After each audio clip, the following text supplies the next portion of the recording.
Ahora mismo estamos en modo apolíneo, ¿vale? Es decir, vamos a seguir una estructura claramente preestablecida en base a un guión y a un PowerPoint que a su vez están basados en los materiales del curso puestos por el equipo docente y vamos a intentar no salirnos de ahí. En otros momentos seremos más dionisíacos. Hoy no va a haber nada, vamos a intentar que no haya nada dionisíaco o que la parte dionisíaca esté muy limitada. Bien, como decíamos, para ubicarnos, ahora que estamos grabando, antes de irnos de vacaciones vimos la hermenéutica metodológica. Ya avisamos ahí de que la siguiente tutoría, que tendría lugar hoy, 1 de abril, iba a ir sobre la deriva de esta hermenéutica a una hermenéutica más filosófica. Por tanto, pasábamos de Schleiermacher y Dilthey, que eran los de la hermenéutica metodológica, a Heidegger y principalmente Gadamer, que son los de la hermenéutica filosófica. Y ya avisé, y hoy repito, que solo voy a hablar de Gadamer. ¿Tengo algo yo en contra de Heidegger? No. Bueno, sí, pero no influye en esto. No. ¿A efectos de la tutoría? No. Porque hemos dicho que vamos a mantenerlo dionisíaco bajo control. ¿Tengo yo algún problema con Heidegger? No.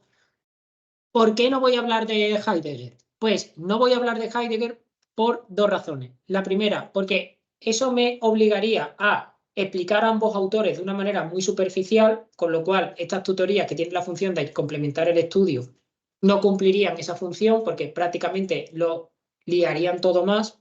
No son autores fáciles ninguno de los dos. Esa es la primera razón. He preferido explicar bien uno. Y la segunda es que no preocuparos porque vais a oír hablar de Heidegger, pero no una, ni dos, ni tres veces, ni en una, ni dos, ni en tres asignaturas. Entonces, como yo considero que esa parte de vuestra formación fundamental, es uno de los filósofos más importantes del siglo XX, Dios sabrá por qué, como esa parte de vuestra formación es fundamental, va a estar cubierta, yo considero que quizá, no lo sé, de Gadamer se os hable menos. Vamos a hablar de Gadamer.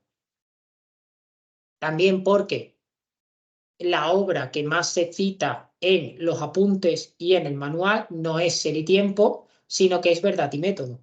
Y al final, Verdad y Método es de Gadamer. Sin perjuicio de que en el manual se aparece Heidegger, se cita Heidegger, se habla de Ser y Tiempo. Estáis.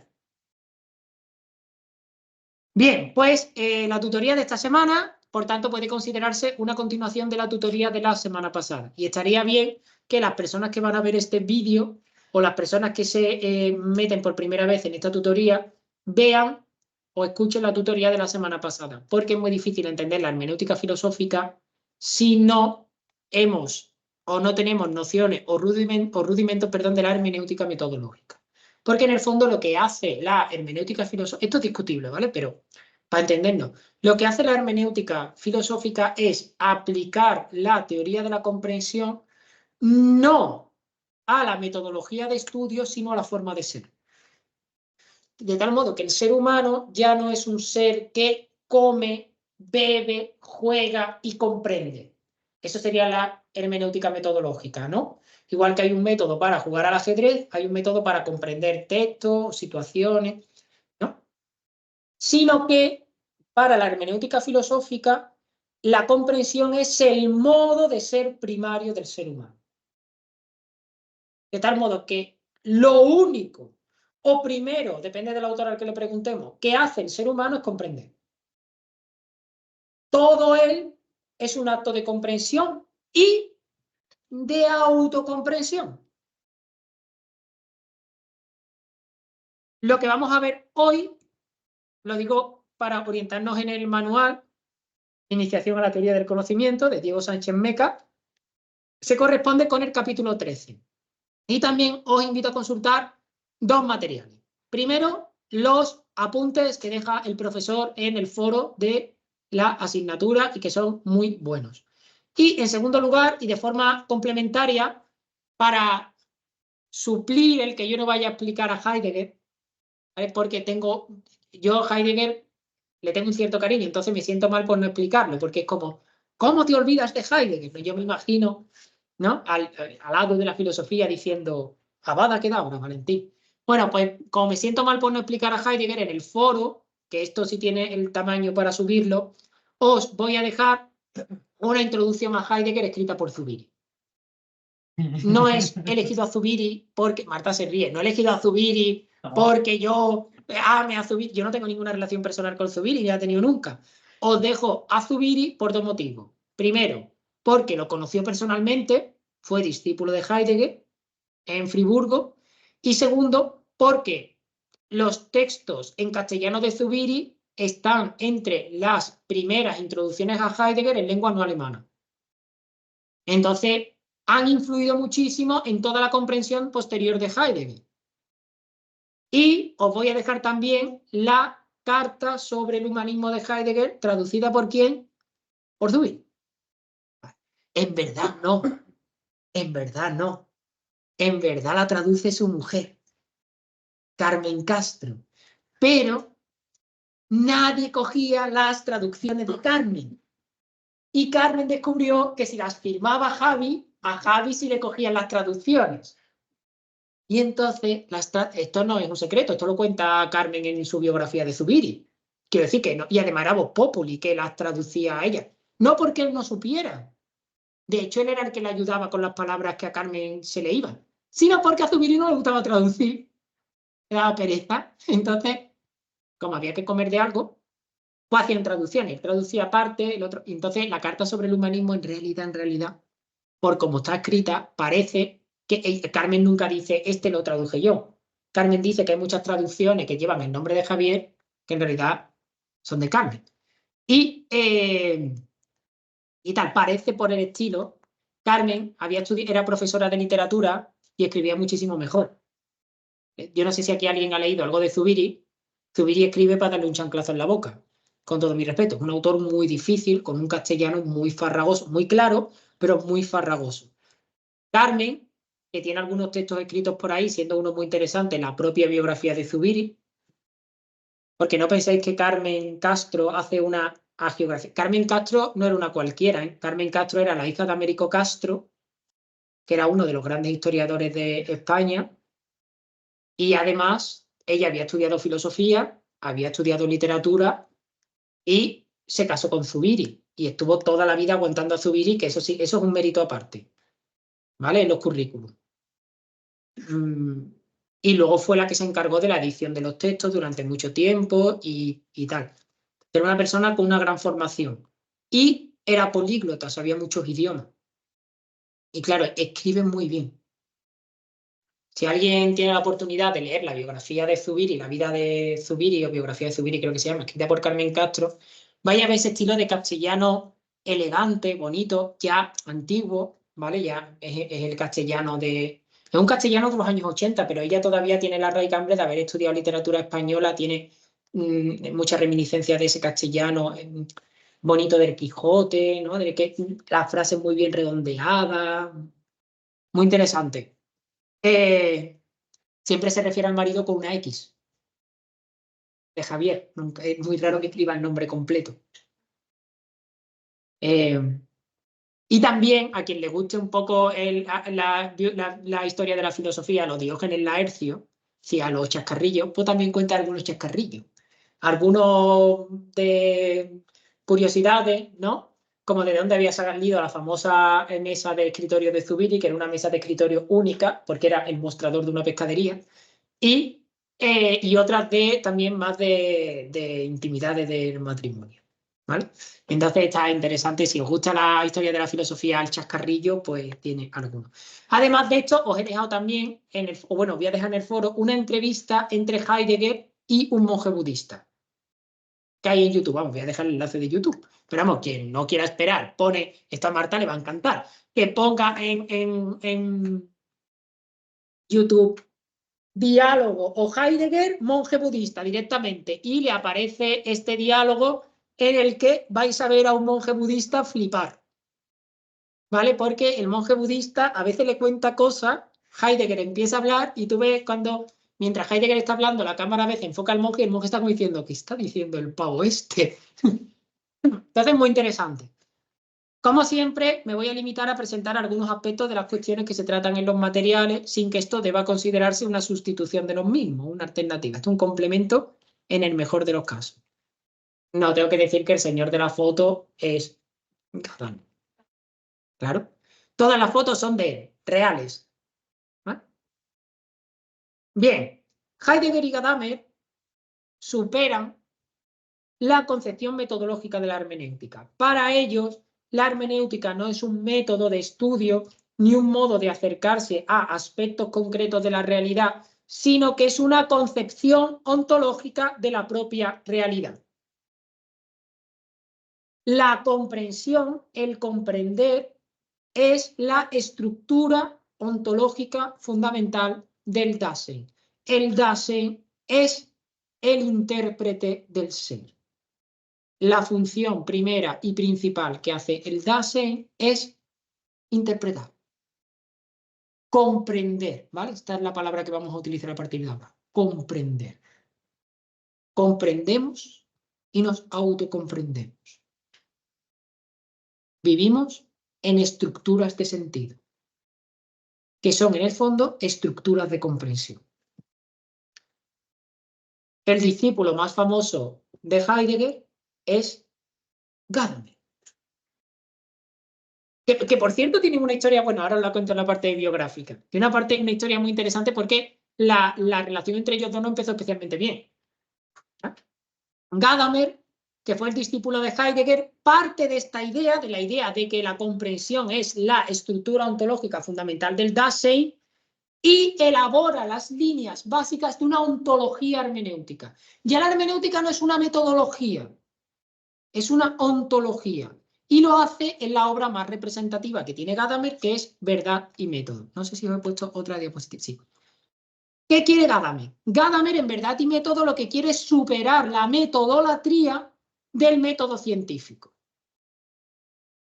El método científico no es ni el único método, ni el mejor, ni es absoluto. Tiene que conocer y, sobre todo, reconocer sus propios límites.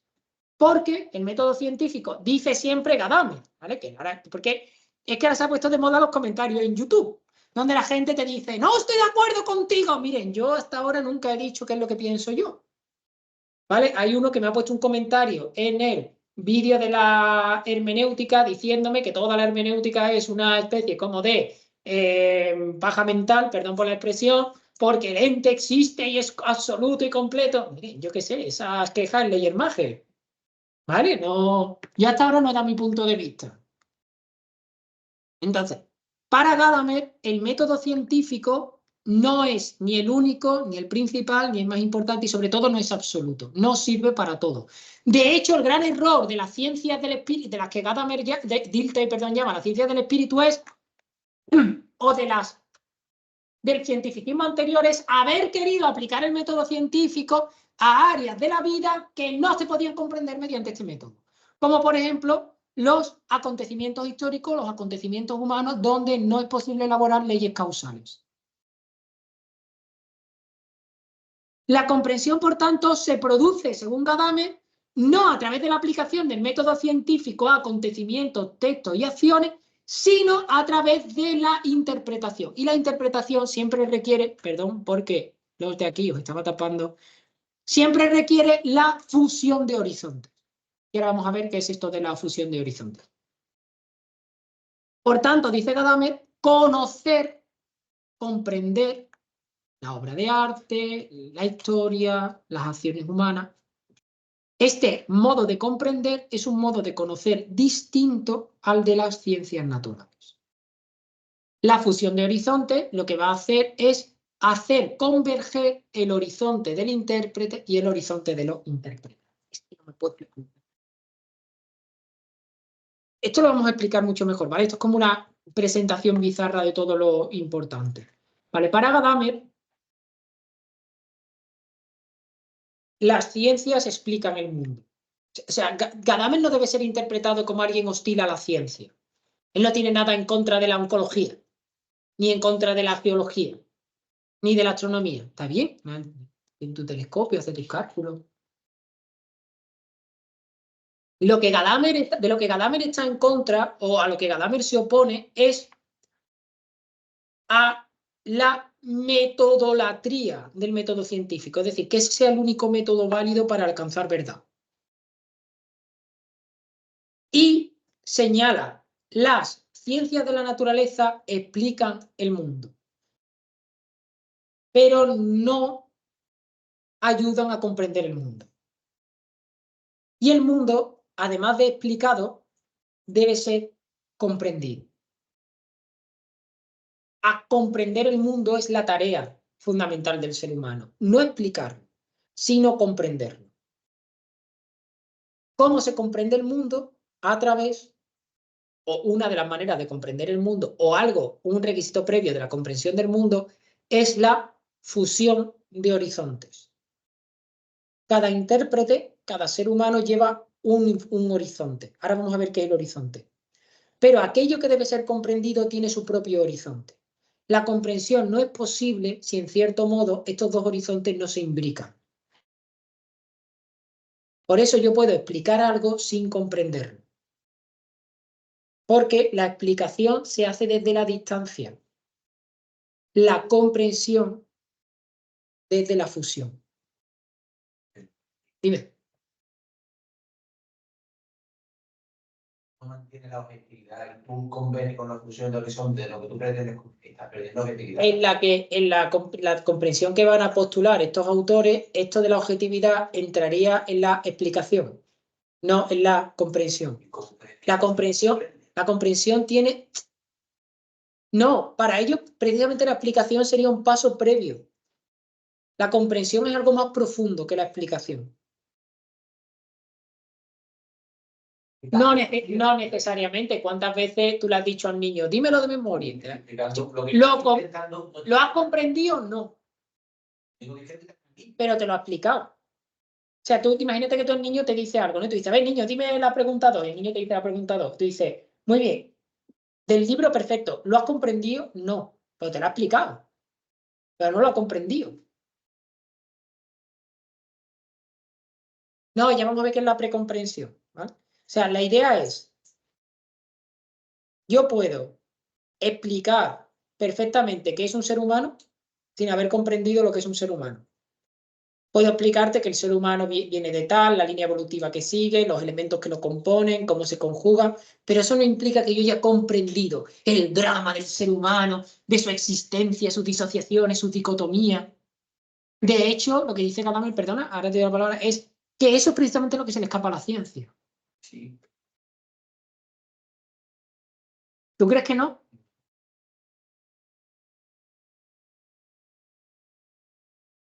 Y comprender todo su contexto. Si lo que pretendes es explicar... Explicando, tú es que aquí estás utilizando comprender en el sentido que estos autores utilizan explicar. Por eso creo que es una cuestión semántica. Para ello, todo lo que es explicar, conocer el contexto, explicar el acontecimiento, esto es la explicación. Y la comprensión es qué implicó ese acontecimiento, cómo se vive. Es decir, yo puedo explicarte completamente el surgimiento de la revolución industrial.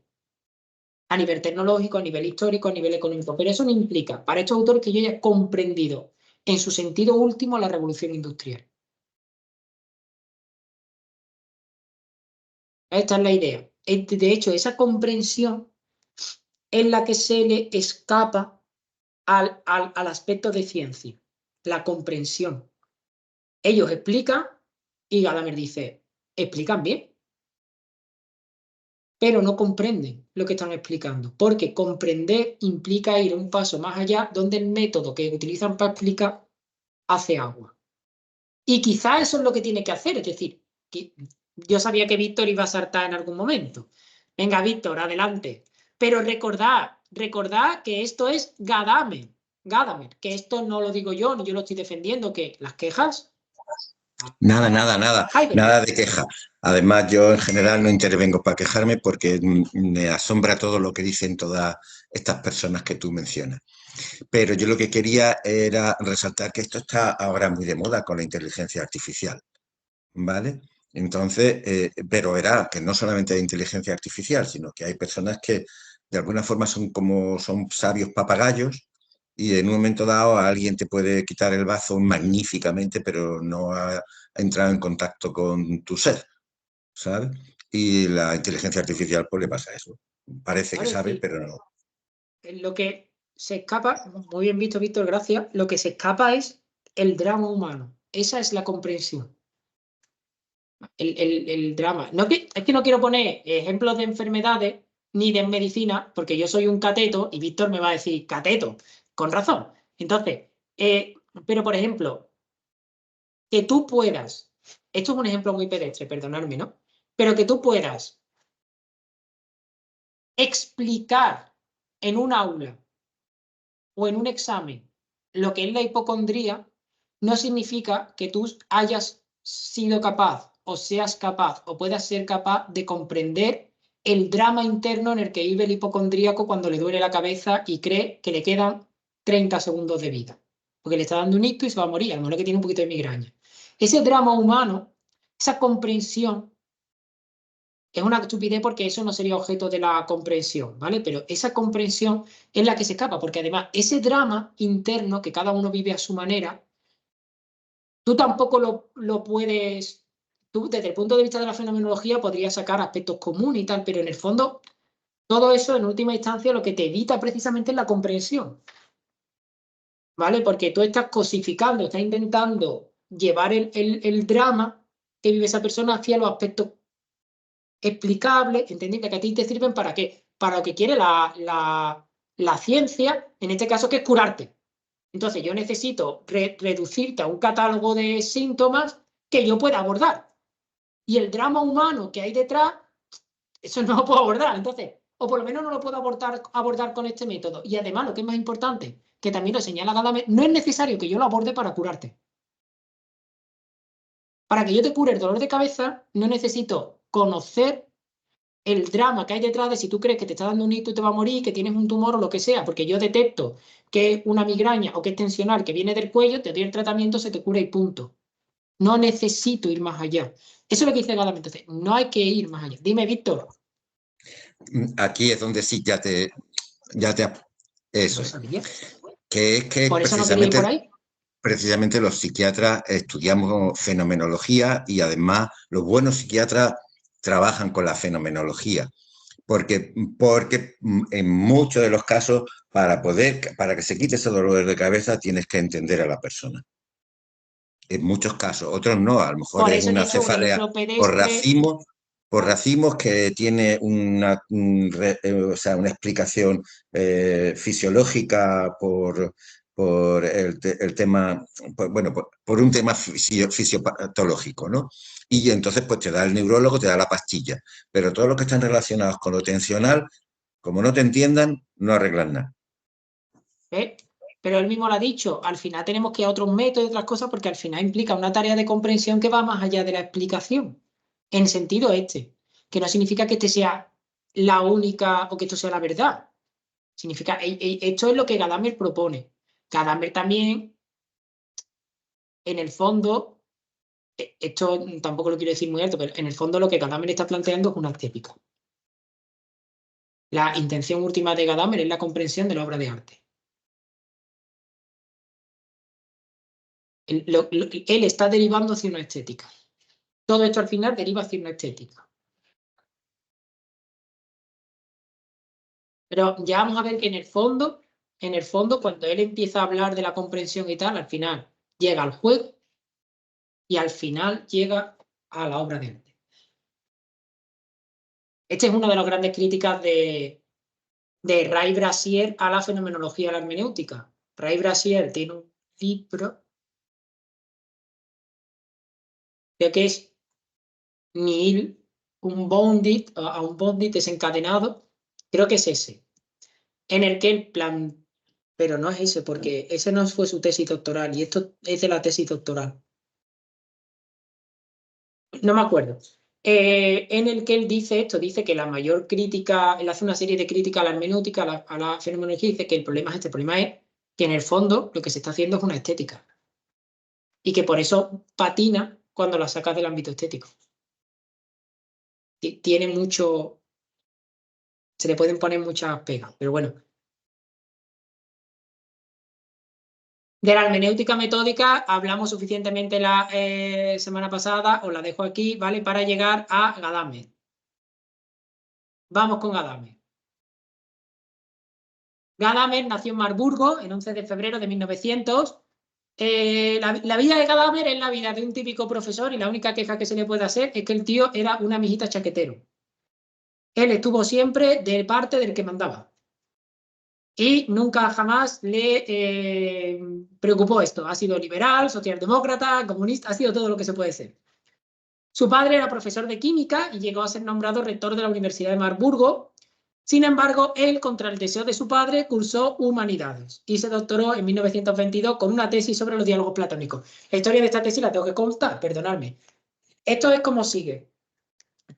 Gadamer queda fascinado por Heidegger y va a Heidegger a decirle: Heidegger, quiero que tú me dirijas la tesis doctoral. Y Heidegger le dice a Gadamer poco más o menos que él es incapaz para la filosofía, que no es muy listo y que entonces se dedique a la filología, que donde la gente poco brillante se tiene que dedicar a la filología clásica. Y Gadamer se lo cree. Y Gadamer se va a estudiar filología clásica y se empieza a estudiar griego y latín. ¿Qué pasa? Que acaba sabiendo griego y latín mejor que Heidegger.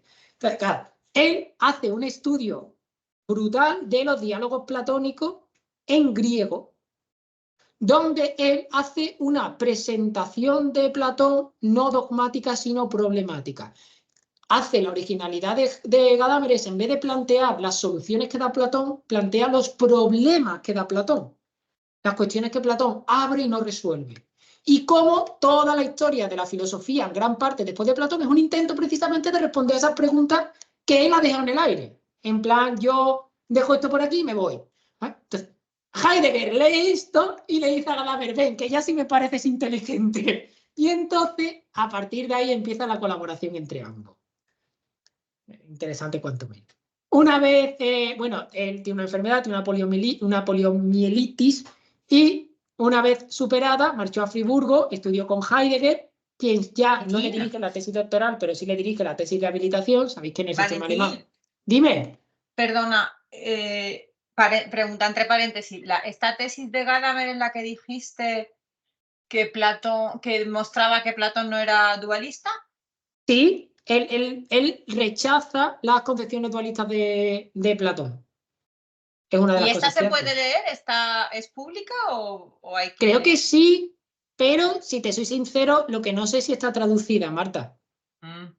Eso no lo sé. Vale, no sé si es pública, creo que sí lo es. Está traducida a algo que no sea alemán, ¿no? Sí, exactamente. No sé si está traducida, por ejemplo. Muchas veces, esto es un consejo que os doy, no sé si se cumple en este caso, pero si textos alemanes que no han sido traducidos al castellano, por regla general han sido traducidos al italiano.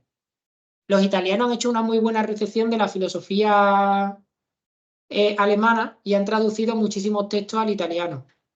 Siempre tiene el problema como que es la doble traducción, ¿vale? Porque tú, en realidad, bueno, yo no sé, Marta, tú, pero yo, por ejemplo, siempre lo pienso en castellano. Entonces, cuando lo lees, aunque estés leyendo un texto, en el fondo lo estás haciendo tú la tarea de translate en tu cabeza. No sé. Yo el francés lo consigo, no necesito doble. En inglés sí, pero en francés no necesito traducir. Es bastante probable que esté en inglés. ¿Vale? Pero no lo sé. La verdad. Gracias. Bueno, ya me busco. Fin del paréntesis. Si está, no debe ser difícil de encontrar. ¿Vale? Porque, por suerte, hoy día muchísimas universidades, sobre todo estadounidenses, han hecho una tarea enorme de digitalizar todos estos textos y están en PDF. Bueno, tomó contacto en Friburgo con Leo Strauss, con Hannah Arendt y con Karl Lewis. Su amistad con Heidegger fue tan fuerte que cuando Gadamer se marcha a Marburgo, allá que va... Perdón, Gadamer con él.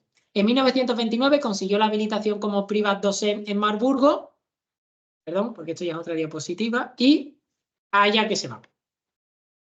En este caso, este cargo es de privatdocentes precario porque cobraba únicamente en función de los alumnos que tenía y en estos momentos Gadamer pasa dificultades económicas. En el 32 Hitler accedió al poder y a diferencia de Heidegger, Gadamer sí fue un firme opositor al nazismo, ¿no? Y esta posición provocó que nunca consiguiera un puesto estable en la universidad, solo al final de la guerra. En el 46, con la ciudad tomada por las tropas soviéticas, se le nombró rector de la universidad porque se le consideró no corrompido por el nazismo. Sin embargo, viendo el cariz antidemocrático que tomaba el gobierno comunista, se hizo opositor al comunismo y se le obligó a abandonar la República Democrática Alemana. Y ese mismo año llegó a Heidelberg y se quedó allí para siempre. Lleva vida de profesor y en 1960 publica su obra más importante que fue Verdad y Método. En castellano veréis traducidas la obra en tomo 1 y tomo 2. La obra es el tomo 1. Verdad y Método 1, creo que la editorial es Sígueme. Creo que en castellano la editorial es Sígueme. Y el tomo 1 es Verdad y Método. El tomo 2 es una colección de ensayos. Una colección de ensayos, de artículos que se recopilan y se publican como libro. Bueno, vamos a Verdad y Método. Este es Verdad y Método 1. La obra más importante de Gadamer es Verdad y Método, 1960. Gadamer tiene 60 años, así que todavía hay tiempo, ¿vale? Para que todos escribamos nuestra obra maestra, ¿vale? Poco a poco. Los que hayan superado esta edad, que piensen en Sócrates, ¿vale? Pero los que no, señores, señoras, puede ser nuestro... Sí. Y ese no es la circunstancia, sino que se puede pasar a la historia siendo ágrafo. Es la obra más relevante y realmente habría que decir es su única obra de gran importancia. El título es intencionado y refleja que para Gadamer, en contra de lo señalado por Descartes, la verdad no es posterior sino anterior al método. El título ya rompe un esquema que es clásico, ¿no? Que es yo tengo un ámbito, aplico un método y llego a la verdad. Gadamer va a decir que la verdad es previa al método, lo cual ya es polémico desde el título. La obra está dividida en 3 partes. En la primera, la conexión entre el arte y la verdad. La obra de arte es conocimiento del mundo. La segunda es la hermenéutica como teoría filosófica de la comprensión. Y en la tercera, la comprensión es primordialmente comprensión lingüística.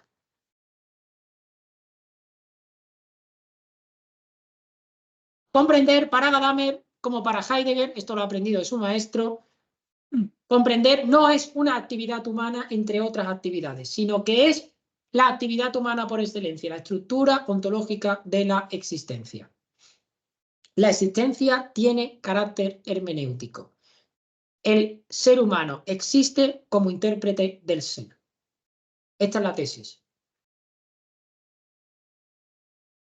Ya sé que es muy polémica, ya sé que se le pueden poner muchas pegas, pero recordad que uno de los ejercicios que yo os invité a hacer a principio de curso es, perdón, porque es que estoy al 70% de capacidad, es intentar entrar en el pensamiento de los autores que estudiamos. Más allá de que se les comparta, no se les comparta, nos parezcan una barbaridad o nos dejen de parecer una barbaridad. Comprender, dice Gadamer, es la sustancia de toda manifestación humana. La hermenéutica, por tanto, deja de ser una metodología y se convierte en una realidad. Comprendemos y autocomprendemos. Somos intérpretes del ser y también del ser nuestro, del Dasein, del Sein del Dasein. Yo, por tanto, no hago hermenéutica. Yo soy hermenéutica, porque existir es comprender y comprenderse. Heidegger, desde aquí, va a defender, y Gadamer lo va a mantener, la coimplicación entre el sujeto y el objeto, surgiendo así el llamado círculo hermenéutico del que hablaremos ahora mismo. La hermenéutica tiene un problema, y es que hay términos que suenan muy bien como fusión de horizonte, círculo hermenéutico, paradigma de la comprensión, que cada autor le da un contenido distinto. No es lo mismo la fusión de horizontes para Gadamer que para Riquet que para Barthes. No es lo mismo el círculo hermenéutico para Heidegger, para Gadamer, para Riquet. No es lo mismo. Entonces, yo voy a explicar a Gadamer. ¿Hay otras maneras de concebir el círculo hermenéutico de la que vamos a ver ahora? Sí. ¿Hay otras maneras de concebir la fusión de horizontes? Sí. Si alguien quiere otra manera de concebirlo, también desde el punto de vista de la hermenéutica, ahora que nadie nos escucha, perdón, mucho más interesante que Gadamer, tiene a Paul Ricoeur, que es un francés. Mira, para que luego me digan que nunca digo nada bueno de los franceses. Paul Ricoeur es un buen francés. Es un buen autor. Además, este tiene títulos muy interesantes. Desde el punto de vista de la antropología, si os gusta la antropología filosófica, uno de sus libros más interesantes es Finitud y culpabilidad. Otro muy interesante es que en España se han traducido de manera, o se han explicado de manera distinta. Lo voy a consultar porque es que aquí lo que hemos hecho es coger ensayos sueltos que aparecieron en libros, en revistas, y los hemos publicado como libros. El símbolo del que se iguala a los prejuicios de Gadamer. El símbolo, el concepto de símbolo en el que iguala a los prejuicios de Gadamer. Bebe de ahí, pero no es exactamente lo mismo. ¿Vale? La obra semiótica de Gadamer, el símbolo es muchísimo más rico que el prejuicio. En Gadamer. ¿Vale? Espérate. Historia y verdad, este también es recomendable. Mira, en Historia y verdad, que es una colección de ensayos, tiene un título, tiene un ensayo que es Verdad y mentira en la historia, que es sublime, donde estudia las estructuras de la mentira. La metáfora viva. Verdad y no, historia y verdad. Y dentro de historia y verdad, verdad y mentira. De Paul Ricoeur. El Macron, el actual presidente francés, fue discípulo de Ricoeur. Efectivamente. ¿Lo ha ayudado? Sí, efectivamente. Y de hecho, muchos de sus discursos y tal tienen un ramalazo riqueriano ahí. Es un autor muy interesante. Yo no soy experto en él, pero si os interesa el tema de la hermenéutica y tal, es un autor muy curioso. Y luego tiene un texto que yo creo que en francés no es como tal, está traducido al castellano, que se llama Vivo hasta la muerte, donde hace toda una comprensión hermenéutica de la muerte propia y de la muerte ajena. Es muy interesante. Y como estamos con franceses y muertes, como estamos el lunes de Pascua, os voy a recomendar el libro de filosofía más raro, bizarro, curioso e interesante que he leído yo en mi vida.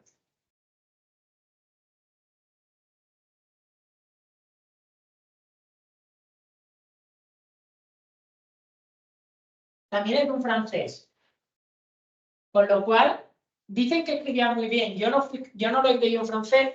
Quizá Marta pueda disfrutarlo en la lengua original. Dicen que era un buen escritor. Se llama, el autor es Jean Guiton.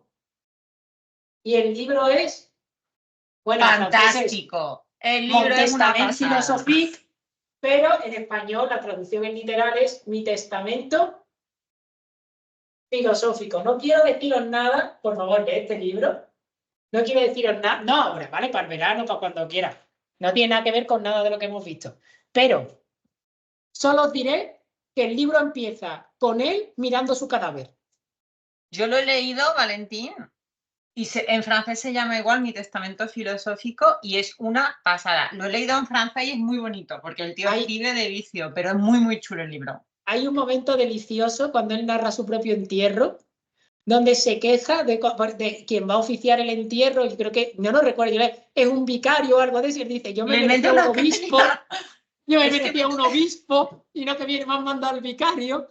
Y hay un momento en el que él, eso en espíritu, va andando por los bancos y va escuchando lo que la gente dice de él, las murmuraciones. Y luego habla, creo que en ese momento habla con Sócrates, ¿no? En el momento del entierro habla con Sócrates. Sí, o con Aristóteles, sí. Habla con... Y la idea es que, o sea, él ahí hace como él lo escribe ya, creo que tiene 90 años cuando lo escribe, y de hecho cree que va a ser su último libro, aunque luego escribe alguno más, porque como él dijo en una entrevista, no me muero. Y era un tipo muy particular, ¿vale? A este tío lo intentaron echar de la Sorbona, creo que le daba clase en la Sorbona, o en alguna de estas universidades pepino de Francia. De la academia, ¿no? Francesa. Sí, porque compró un burro y le puso Kant al burro, lo bautizó como Kant, ¿vale? Y este hombre tiene unas entrevistas por ahí, es muy así, muy de... Es que no me muero. Y entonces él narra y él hace una especie como de recuerdo de su vida. Y dice, pero lo hace dialogando, a modo de diálogo platónico socrático, con figuras que ya han muerto. Y entonces el libro empieza con él recién muerto, narra su entierro, y acaba, si yo no recuerdo mal, muriéndose, y acaba, si no recuerdo mal, con el juicio universal, con su juicio, donde además aparecen los santos que van a ser sus abogados, que él tiene, si no recuerdo mal, a Santa Teresa, y tiene alguno más que van a ser la parte de abogado defensor. No, para bien entenderlo hace falta un poco de cultura francesa de los últimos años, porque habla con Mitterrand, el diálogo con Mitterrand es también maravilloso, pero el libro es una pasada. Yo lo descubrí porque lo recomendaste en Ética. Sí, este libro es un libro, yo no sabía nada de él cuando lo abrí por primera vez. Es uno de estos libros que el título simplemente me llamó la atención en la biblioteca, y lo cogí de la biblioteca de la facultad y empecé a leer. Y claro, al principio es muy impactante y dije yo, esto se lo puedes mejorar a partir de aquí. Y claro, el libro es otro rollo. Yo el libro más raro de filosofía que he leído en mi vida, porque no te lo esperas. Claro, tú un libro, Mi testamento filosófico, suena, yo que sé, que te van a dar los últimos, como una especie de lección magistral, ¿no? La última lección del profesor que se retira.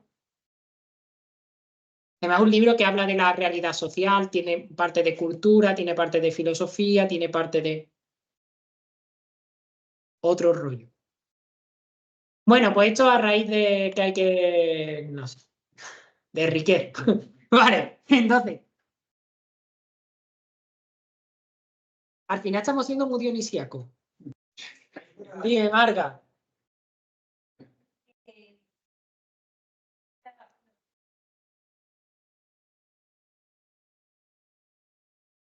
Desde la fusión de horizontes, que ahora vamos a ver, la única manera de comprender, esto viene ahora, ¿no? La única manera de comprender, si yo soy comprensión, es que yo, de algún modo, me apropie de lo que voy a comprender.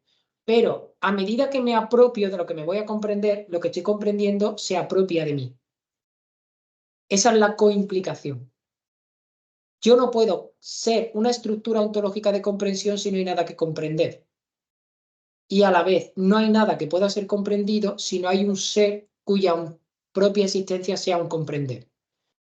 Entiendo que, por ejemplo, una botella de agua, no, la idea de una botella de agua no surgiría en un contexto que no fuera de una sociedad. Eso es lo que sí y no. Es decir, para yo comprender en último instante la botella de agua, la idea no es tanto comprender algo en concreto, sino la propia idea o estructura del comprender exige que haya a la vez algo que comprender y alguien que comprende. Esa es la coimplicación. Sin alguien que comprende no puede haber algo que comprender, y sin algo que comprender no puede haber alguien que comprenda. Entonces la comprensión remite a una coimplicación entre sujeto y objeto. Esto lo han tomado de la fenomenología de Husserl. Vale. Los seres humanos comprendemos porque hay algo que debe ser comprendido, y a la vez algo, no te metas en más berenjenales, que debe ser comprendido. Y hay algo que debe ser comprendido porque hay alguien capaz de comprenderlo. ¿Vale? Esta es la complicación. Porque es fundamental lo del tiempo, ¿no? Porque eso, lo que tú pretendes comprender está en ti. Sí, ahora veremos que cómo se produce la fusión de horizontes implica un tiempo, cómo afecta a la tradición, cómo afectan los prejuicios, que me temo que todo eso vamos a ver ya la semana que viene. Y, porque corremos mucha hora, por tanto, conocer la verdad para Gadamer no es conocer el ser inmutable de las cosas, porque la comprensión viene mediatizada por la interpretación. Comprender, o para comprender, o solo se puede comprender en la medida en que se establece una anticipación, el llamado preconcepto. Lo voy a explicar de la manera más estúpida que se me ocurre. Le tengo que pedir perdón porque cuando estas cosas no las grababa yo decía las barbaridades y luego siempre podía decir, yo no he dicho eso. Ay, pero como ahora grabo... Vale. Vamos a explicar lo de la precomprensión de la manera más estúpida o absurda que se me ocurre. ¿Alguien ha cogido una novela alguna vez, la típica novela que te compras en el aeropuerto o en la estación del tren, y haces así y lees la contraportada? La contraportada te cuenta toda la historia sin contarte toda la historia. Entonces, cuando tú empiezas el capítulo 1, tú empiezas la comprensión de esa parte del capítulo 1 desde la precomprensión de la totalidad que te ha dado la contraportada. Entonces, si te dicen que esta historia va de un médico que se casa con una chica que luego tiene un problema, cuando aparece el médico, tú ya lo metes dentro de ese contexto. De ahí una precomprensión de la totalidad de la historia del médico, aunque tú no conoces la totalidad de la historia del médico. La totalidad es inexplicable sin el fragmento que tú estás leyendo, y el fragmento que tú estás leyendo, para comprenderlo en su totalidad, requiere de esta especie de precomprensión. Aquí, en este aspecto, jugaría un papel fundamental el prejuicio. El prejuicio es una forma de precomprensión. Por eso Gadamer no va a tener una concepción peyorativa del prejuicio. El prejuicio cumple una función. El problema es cuando el prejuicio queda elevado a juicio y no es purificado. Pero es imposible acercarme a la comprensión de la botella sin un prejuicio sobre la botella. Porque entonces que no sé lo que estoy mirando.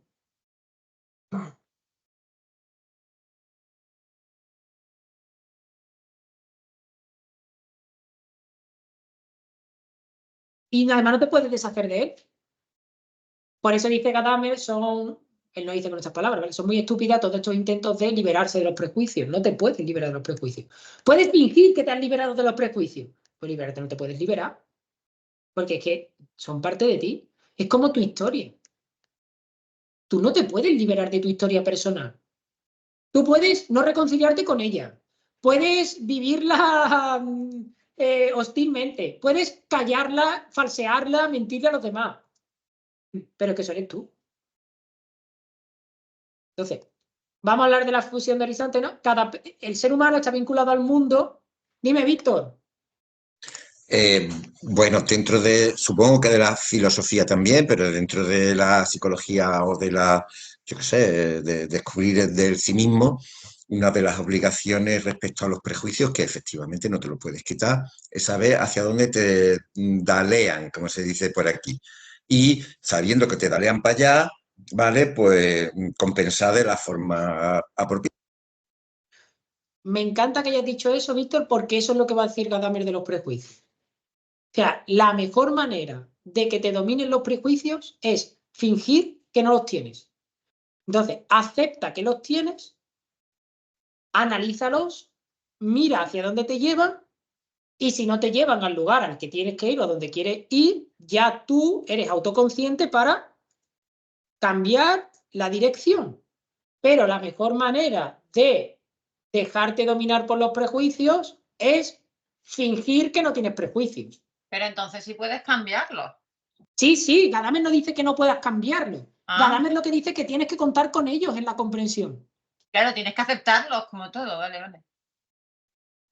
Eso te lo va a decir. Lo que pasa es que no llegamos porque como no paráis de hacer preguntitas, pues nunca llegamos. Pero él te va a decir... El círculo hermenéutico es un camino de ida y vuelta. ¿Vale? Yo tengo aquí... Yo tengo al que comprende, con sus prejuicios, su tradición y sus cosas. Y su horizonte, ¿vale? Perdón. Yo tengo un ser que comprende. A la porra Gadamer. No lo de esto y vamos a explicar a Gadamer en 3 minutos. No está Gadamer. Aquí nos vamos a quedar, en la duda. Mira, yo tengo un ser llamado a comprender. Tiene unos prejuicios, tiene una tradición, una historia, que es el conjunto de las interpretaciones que él ha asimilado, y un horizonte propio. Y aquí, en el otro polo, tengo aquello que debe ser comprendido. La primera vía del círculo es esta. Comprendo con todo esto. Pero una vez he ido a lo que debe ser comprendido, vuelvo a mí mismo. Ese es el círculo. Pero ya vuelvo tras realizar la tarea de la comprensión. Y la tarea de la comprensión me dice, ese prejuicio era correcto, era incorrecto, era válido. Esa tradición es buena, es válida. Porque piensa en obra de arte. ¿Vale? Piensan que yo voy a comprender un cuadro. Tengo que conocer la parte explicativa. Voy con mis prejuicios. Me gusta, no me gusta, con lo que sé de arte romántico, lo que no sé de arte romántico. Voy con mi tradición, lo que he estudiado del romanticismo. Voy con tal y analizo el cuadro. Fusiono mi horizonte con el cuadro. Intento ir hasta el cuadro. Intento comprender el cuadro. Entonces vuelvo. O un texto, ¿vale? Con un texto me va a salir mejor. Vuelvo.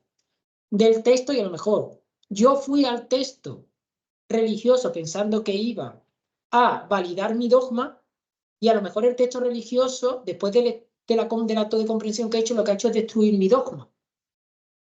Y entonces ese prejuicio o esa tradición que yo tenía ya no me vale.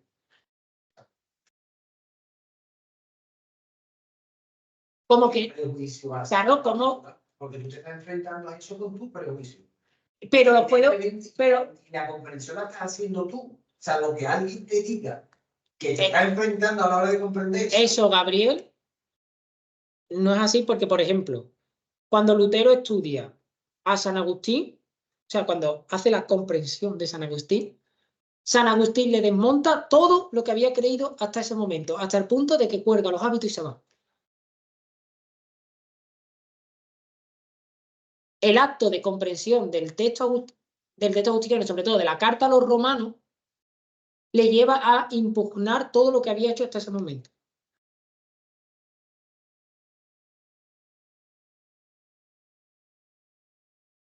Porque se da cuenta que en el acto de comprensión del texto, por ejemplo, cuando lima la traducción y va al texto original, cuando empieza a leer el texto empieza a decirle algo de sí mismo que no era lo que le habían dicho que le tenía que decir el texto.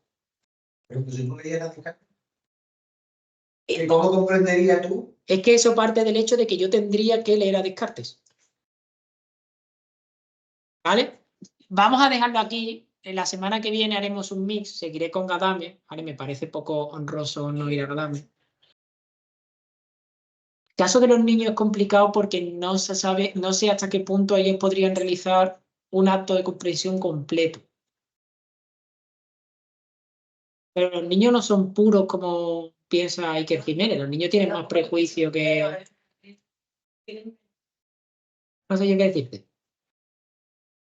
En cantidad, no en radicalización. Habría que verlo. Yo no creo... En esto soy un poco agustiniano. Te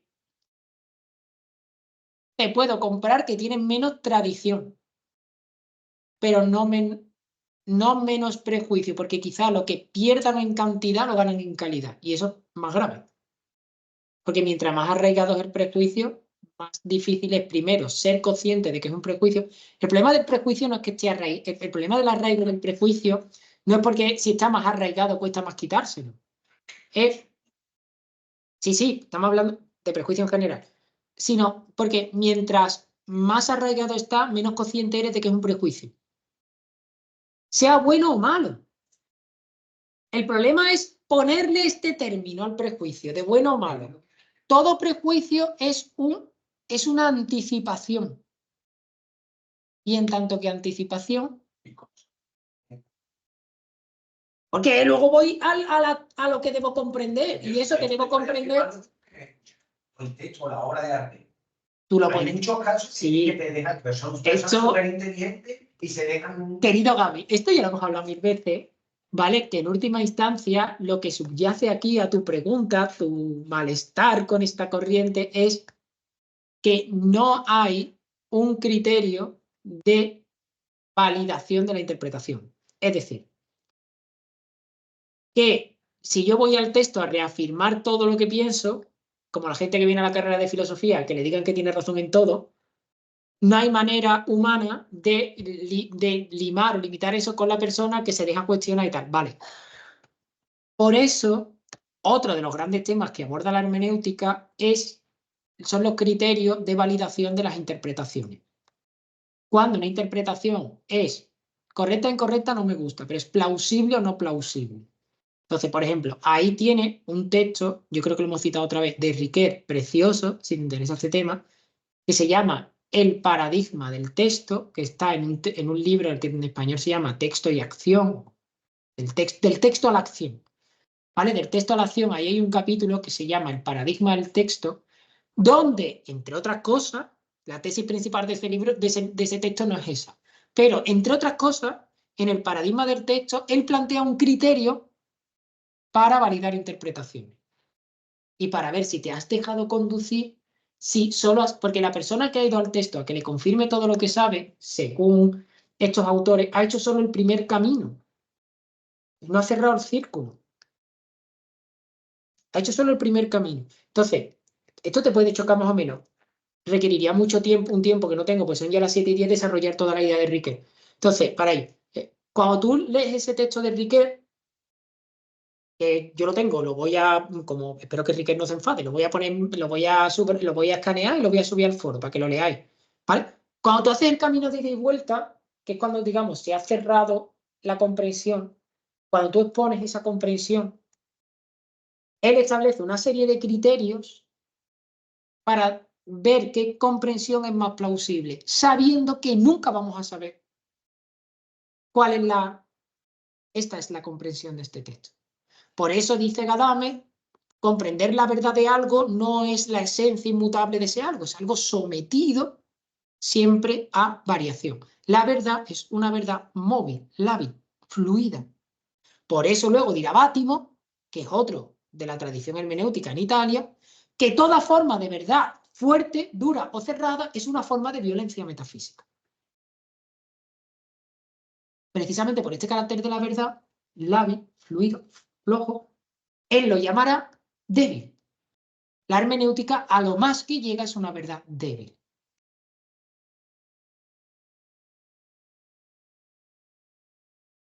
Y toda suerte de criterios es una forma de violencia. Esto está en una obra de él que se llama Il pensiero debole. El pensamiento débil. No sé si está traducida así al castellano. Bátimo tiene obras muy interesantes. Creo que esta sí se llama El pensamiento débil. Y él tiene otro concepto, que es este, que es el de violencia metafísica. ¿Qué es eso? Es toda verdad fuerte que se impone. Da cuenta que toda la teoría de conocimiento que tenemos. Y a dejar de grabar, Al final, al final